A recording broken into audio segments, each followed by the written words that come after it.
mengucap syukur dan terima kasih. Malam ini kembali kami datang bersama seluruh jemaat Gereja Bethel Tabernakel, pemuda-pemudi. Tuhan, kami akan memuji, kami akan menyanyi, bahkan kami akan menari di dalam Tuhan. Biarlah Tuhan bimbing kami semua dan pimpin pemuda-pemudi di tempat ini, agar ada sukacita yang besar, ada sorak-sorai yang gembira di tempat ini, sehingga suara surga terdengar, suara musik-musik, nyanyian, tarian terdengar. Sebab itu Tuhan kami serahkan, dan kami buka ibadah ini demi nama Bapa, Putra dan Roh Kudus, dalam nama Tuhan Yesus. Haleluya, amin.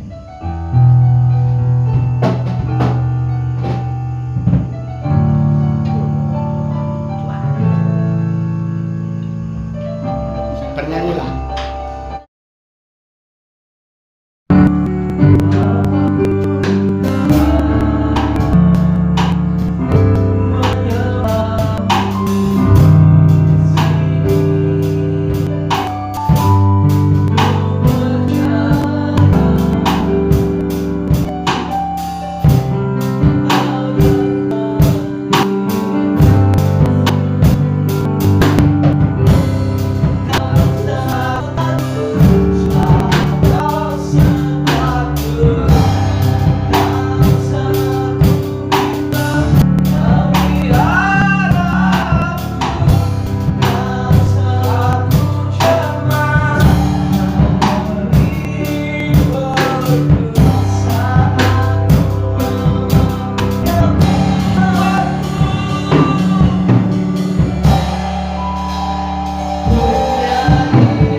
Sampai selama-lamanya.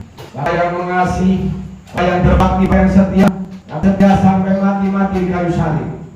Pada pagi hari ini Tuhan, kami telah memuji Tuhan, telah memuliakan nama Tuhan dengan mulut kami. Ya, segenap hati dengan jiwa dan dengan kekuatannya. Kekuatan Yesus. Dan selanjutnya Tuhan, saatnya kami akan mendengarkan firman-Mu, renungan yang singkat bagi kami. Kekuatan tubuh, jiwa dan roh kami untuk tetap bertahan hidup di dalam kebenaran, dalam kekudusan. Terpujilah nama-Mu Tuhan kekal selama-lamanya. Kami sambut firman-Mu, haleluya, amin. Salam. Kami sejahtera bersama Yesus Kristus sebagai Tuhan dan Allah kita, haleluya.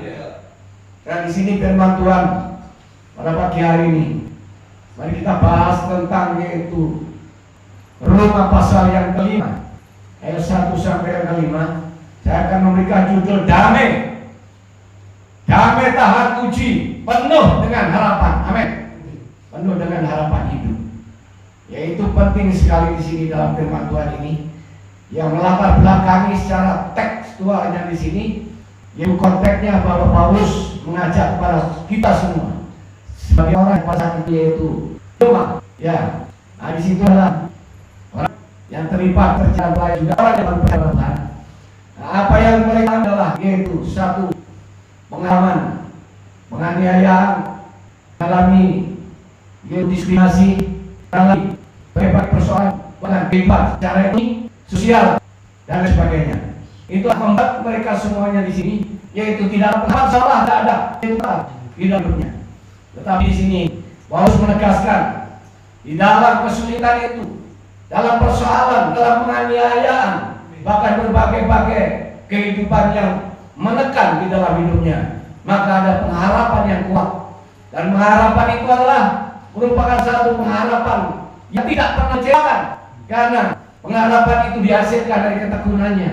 Lewat berbagai-bagai persoalan itu akan mengalami satu kekuatan ilahi, yaitu kekuatan yang dahsyat, kekuatan dan penuh dengan pengharapan akan kasih karunia di dalam Yesus Kristus Tuhan. Haleluya. Yang pertama di sini kita bahas yaitu hasil pembenaran, yaitu damai sejahtera, yaitu aksesnya ayat 1 di sini sampai 2 mengatakan sebab itu kita yang dibenarkan karena iman, kita hidup dalam damai sejahtera dengan Allah, dan kita bermegah dalam pengharapan akan kemuliaan Allah. Amin. Nah, ini adalah penting di sini ya. Ya, bagi kita semua tahu, perlu mengetahui ya status kita di hadapan Allah ini apa? Sudah selesai, sudah beres. Karena apa? Pembenaran, karena dibenarkan. Jadi itu adalah penting yang kita pahami. Ya, karena status kita sudah benar di hadapan Tuhan atau sudah selesai di hadapan Tuhan, dan tidak ada permusuhan lagi otomatis di sini. Ya, walaupun yang kita hadapi saat ini ya, di Indonesia ini mengalami satu masalah-masalah ya ekonomi, krisis moneter, ya bahkan di sini mengalami berbagai-bagai gejolak, ya PHK besar-besaran, kesulitan lapangan kerja, ngelamar berkali-kali, tidak dipanggil-panggil atau belum dipanggil. Jangan tidak dipanggil tetapi belum dipanggil. Ada saatnya dipanggil. Amin. Ya, yang penting terus berusaha dan penuh pengharapan. Jadi kalau kita masih mau berusaha dan penuh dengan pengharapan akan kasih karunia itu, maka sesuatu yang pasti ya, pengharapan akan kasih karunia, bukan semoga, bukan mudah-mudahan, tetapi di sini kepastian, keyakinan bahwa itu akan terjadi dan pasti terjadi dalam hidup kita. Amin. Nah, yang berikutnya yang kedua di sini mengatakan bahwa sikap di dalam kehidupan kita sebagai orang yang percaya. Ayat 3 sampai 4 di sini mengatakan, tolong dibacakan ayat 3 sampai 4, Roma pasal 5 ayat 3 sampai 4. Dan bukan saja kita malah berbangga juga dalam kesalahan kita, karena kita tahu bahwa kesalahan itu menimbulkan ketekunan, dan ketekunan menimbulkan taruji, dan taruji menimbulkan pengharapan. Amin. Nah, jadi di sini dijelaskan bahwa yaitu berbagai-bagai persoalan, penganiaya, ya, penekanan hidup tertekan, ya. Di sini ada satu pengharapan yang kuat di dalam Yesus Kristus.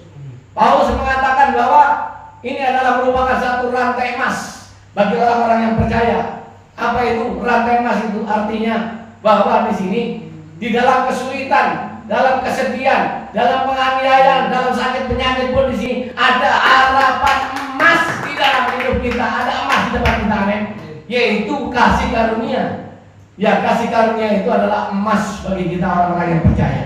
Lalu di sini dijelaskan bahwa ya, yang berikut di sini ayat yang ketiga, bagian yang ketiga yaitu jaminan pengharapan bagi orang-orang yang percaya. Ayat yang kelima mengatakan dan pengharapan tidak mengecewakan karena kasih Allah telah dicurahkan dalam hati kita oleh Roh Kudus yang telah dikaruniakan kepada kita.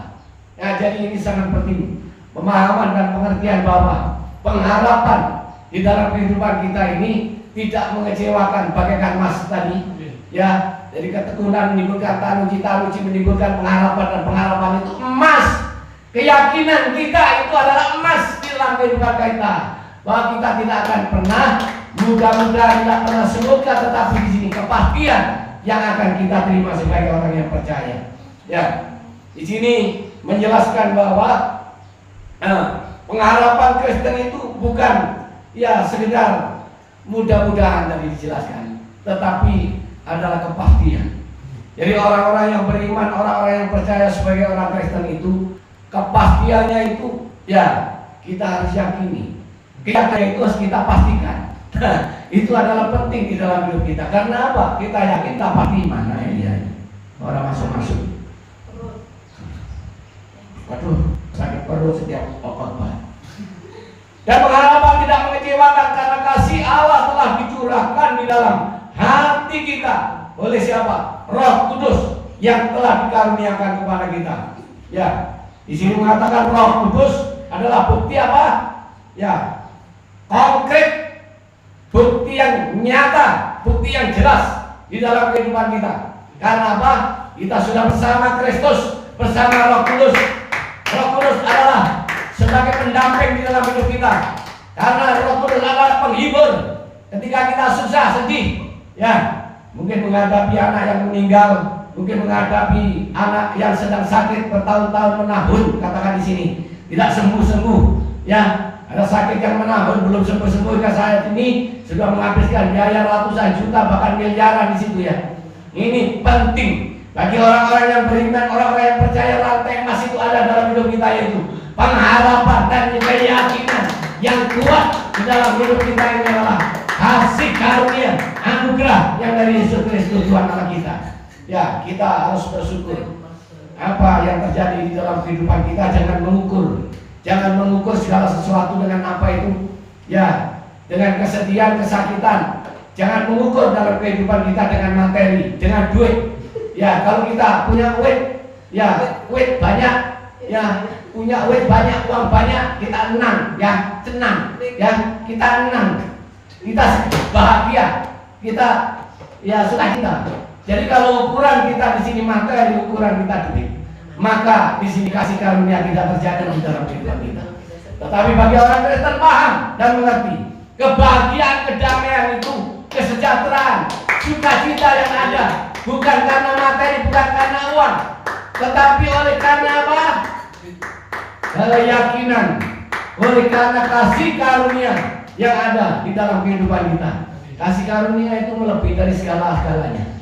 Ya, orang yang baik, bahagia, orang damai sejahtera, orang yang sukacita itu, ya, saya sering melihat, ya, mereka uang, bukannya dia kaya, punya mobil 7, punya rumah 8 tingkatnya, bahkan 10 tingkat. Ya, mereka harus lompat dari gedung rumahnya sendiri. Mereka lompat dari gedung yang tingkat. Itu bukan damai, bukan sejahtera, bukan damai. Tetapi dalam Kristus Allah tidak sejahtera hanya dari karena Allah yang meyakinkan dan menentukan dan memastikan dalam hidup kita. Pasti kita menjadi orang-orang yang kaya akan rahmat, anugerah dan berkat-berkat yang dari Allah Bapa ilahi, berkat ilahi, berkat yang dari Allah itu tercurah di dalam kehidupan kita. Itu tercurah. Jadi kasih karunia itu tercurah di dalam kehidupan kita, bukan hanya sekedar kepelatihan, bukan sekedar di sini apa itu kecipratan, tetapi kasih karunia itu sudah tercurah itu sudah melimpah ada di dalam hati, melimpah ada di dalam pikiran, melimpah ada dalam tubuh, jiwa dan roh kita. Firman Tuhan Yesus memberkati. Amin.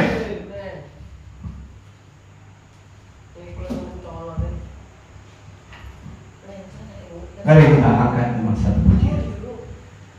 Ku berharap kepadamu, Kau perlindungan dan kekuatanku. Ku berdoa kepadamu, Kau tangguh keselamatanmu. Kaulah Tuhanku, Kaulah Rajaku, Kaulah dan Kristusku. Hatiku rindu menyenangkanmu.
kami telah membentangkan firman, walaupun dengan singkat tetapi padat, berarti bermakna, teruji akan kebenarannya.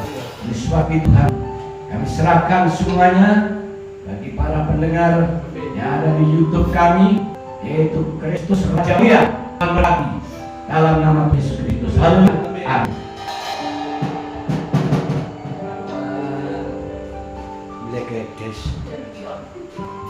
Ucapan semangat dari Bapak Ibu Dikia.